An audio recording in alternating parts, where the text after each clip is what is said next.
As temperatures rise and the heat of summer starts to set in, it's important to periodically take a moment to pause, cool down a bit, and think ahead. Right now, it's time to do this for poinsettias. I've already started to get proactive questions on poinsettias, not just about propagation, but about finish production as well. And while there are great resources available that cover poinsettias from start to finish, today I want to focus on a few key considerations that can make a big difference early in the process. Let's begin with one of the most important strategies for success with poinsettias, starting with a strong preventative IPM program. Mycorrhizal Applications is recognized as the master distributor of a portfolio of biological and botanical plant support solutions and the world's leading supplier of mycorrhizal soil inoculants. Backed by industry-leading research and advanced production, they deliver innovative products that support plant health, performance, and vigor. They're known across the industry for popular brands like MycoApply, AmiloShield, and Debug. Mycorrhizal Applications offers proven solutions tailored to every growing operation. To learn more or find a distributor, visit mycorrhiza.com.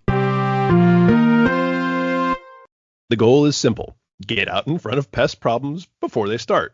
The cleaner your crop is from day one, the easier it becomes to stay ahead of pests and diseases throughout the production cycle. There are several ways to approach preventative IPM in poinsettias, but it helps to think about the tools at your disposal in three main categories.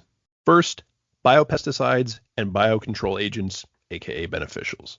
These tools often work best when pest pressure is still low, which means an early start is critical. For example, applying beneficial nematodes like Steinernema feltii alongside trichoderma-based products right at transplant can be a very effective strategy to get ahead of common pests and diseases. Nematodes target early populations of thrips and fungus gnats in the soil, while trichoderma supports root health by suppressing diseases like Pythium. If you're using predators or parasitoids to control pests like whiteflies, many of these need to start being released as soon as plants hit the bench. In most cases, the earlier you can introduce beneficials, the easier it is to maintain low pest populations over the life of the crop. Be sure to follow all instructions and best management practices provided by your biocontrol supplier to get the best control of target pests and bang for your buck. Second category, soft chemistries.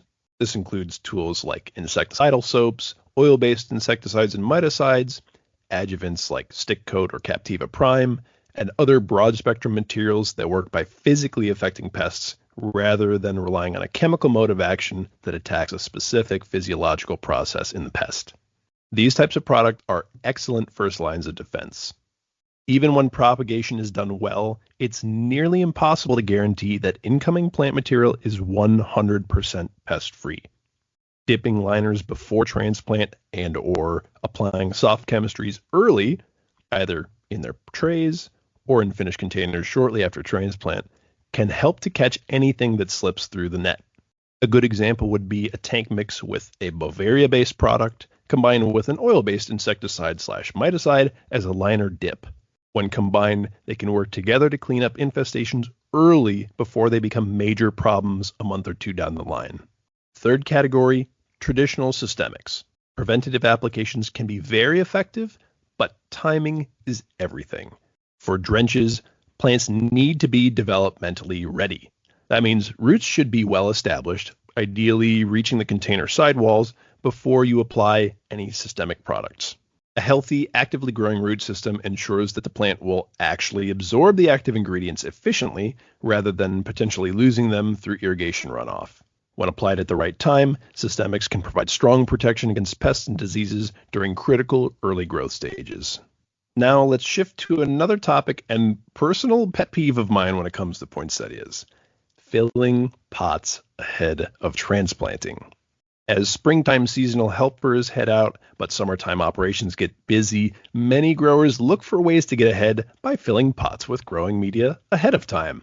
While this can be a time saver, there are some important considerations to keep in mind. Ideally, containers should be filled just before planting.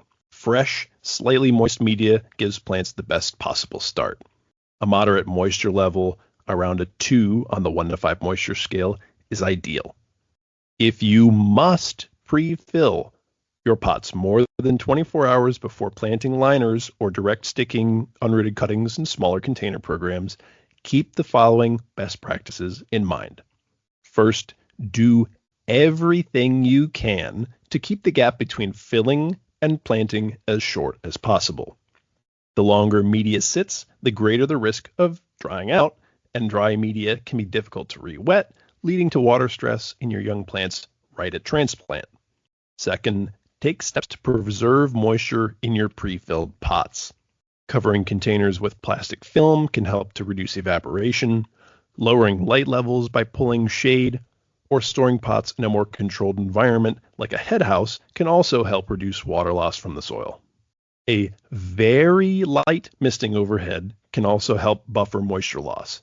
Just make sure that media doesn't get wet enough to start growing algae.